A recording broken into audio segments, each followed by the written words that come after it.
Hi, this is Elviron, GM of the Eye of Ner'zhul, and welcome to the Drakkari Instance Guide. The first boss we're picking up here is actually the Drakkari Colossus, and that will become clear why we do that when we get to the next boss. To start off with, the Colossus itself, as you can see, is nothing too dramatic. Simple tank and spank. Keep the tank up, and there's nothing to it. It doesn't do heavy melee damage, it doesn't really take that much to bring him down, but when you get him to 50%, he will change and the fight becomes a little more difficult. So here's the change. This is the Drakkari Elemental now. It deals a little bit more melee damage, again nothing too substantial, but it's got two annoying things that it does which can make this a bit difficult on a healer. First and foremost, you can see these purple puddles. Basically it's pissing on the floor.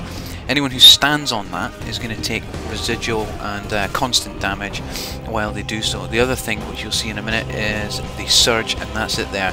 Charges a random party member and gives them a bit of a clout around the ear. You shouldn't have too much difficulty pulling them back. Get that to 50% and of course it's back to the Drakkari Colossus. Nothing changes here, it's exactly the same as before, but as you can see there are still some puddles lying around, so you want to just make sure you keep out of that. Liru unfortunately doesn't manage to do that and passes on gracefully, but passes on nonetheless. Bring the Colossus back down to 0%, and yep, you've guessed it, it turns back into the Elemental. Again, this hasn't changed from the first time round, it's exactly the same. The only problem is, of course, your healer is likely to be a little bit shorter on mana. In this case, because both of our DPS, I think Akrapovich, the hunter, dies here. Because they're not paying as much attention to the puddles as they perhaps could be, they're unfortunately putting too much pressure on Zac, and he can't quite keep them up. Other than that, the key point here is to try and keep everybody in the circle. Positioning wise, that just makes things easier, so that the tank can pick up the elemental just after a surge. Bear that in mind, keep out of the puddles, and you shouldn't have any problems taking this one down. He's just about to pass on now.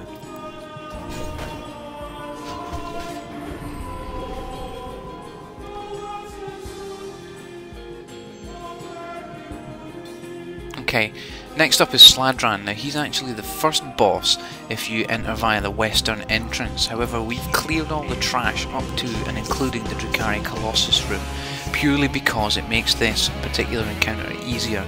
As opposed to fighting Slad'Ran where he is, we actually pull him into the room where the Drakkari Colossus trash is, and I'll explain why that is in a minute. Your healer should come with you. The heroic throw for a warrior is pretty good here because it means healer threat will not overdo your threat.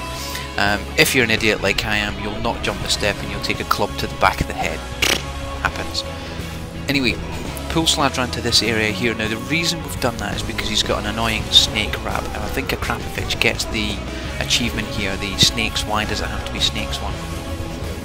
Slad'Ran himself, again, nothing too dramatic, he doesn't hit particularly hard. He does do a poison nova, but don't worry about it, honestly. If you're melee, you can be diligent, as Lux and Liru both do here, and get out of the way to take some pressure off your healer, but it's not big. His other one is Poison Bolt, that can be cleansed, and should be cleansed, obviously, if you've got a healing class that can do it. Now you can see the snake there. I think I drop a thunderclap, which pulls him back just long enough to see him killed off. There are a lot more of these, and you can see the little mini snake there.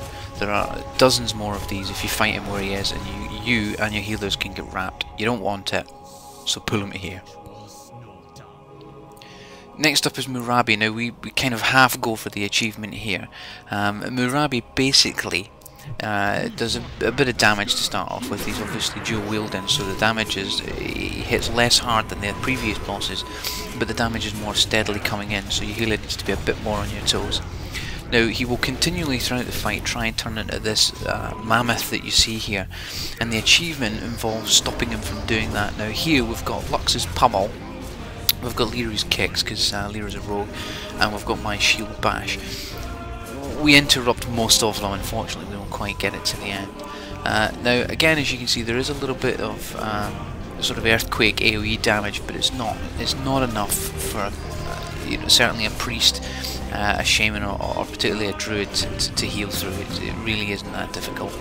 But as you can see, the actual interrupt time you get for his cast time to turn into a mammoth gets substantially lower every time you interrupt him.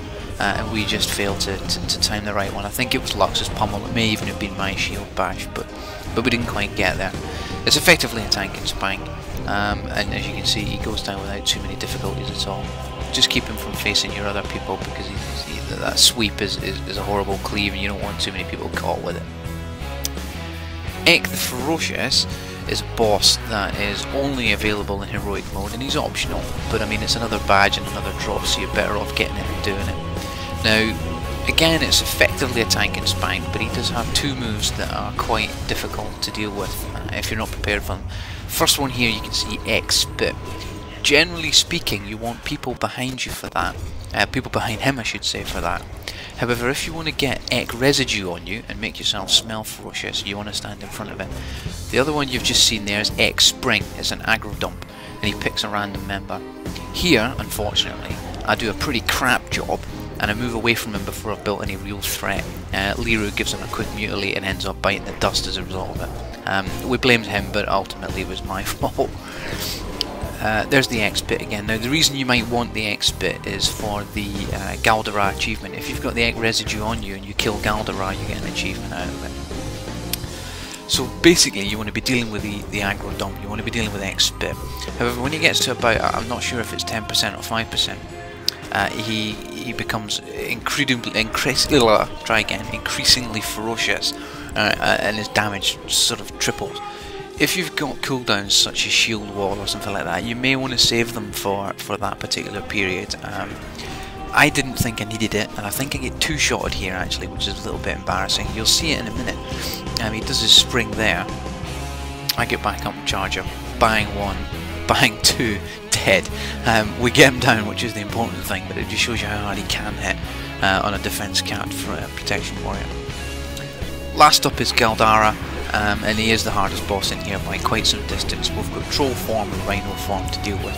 Troll form, one of the things he does is a blade storm type thing, which also does a stacking bleed debuff. Now I go through the first one, I basically eat it and take all the stacks. You can see it there, Melee needs to move away to stop it stacking.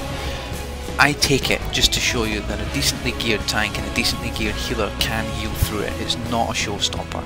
Obviously the next time round I'm going to avoid it. You can see he does summon rhinos for charges there, and they will pick on random members, but eventually he turns into this rhinoceros, and it's a little bit more dangerous. First and foremost, that punt can be fatal if you get punted too far away from your healer and you really need a heal. As a protection warrior, I've got Warbringer, which means I can charge right back in, as he did do, and that's a huge advantage. The other thing he does is impale. You've seen a Krapovich already eat one of them. Zach gets impaled here. It basically picks a random member, gouges them onto the horn, and they take a bit of a swan dive for a little while, a bit of a dance. Eventually you'll bring him back down again. There he is, and he turns back into troll form. By this point you've effectively won the fight. There will be a couple of more rhinos that come in, but it's nothing to write home about. And as long as your people are more than sort of 50% health at all times, you'll be okay. As you see, I've tried to disarm him just before the whirlwind there. Galdara is disarmable, which seriously limits the damage that his whirlwind does. It won't stop it completely, obviously, but it stops it from being so significant. If you want to try and do that, go for it. If not, again, it's not that difficult. Thanks for watching.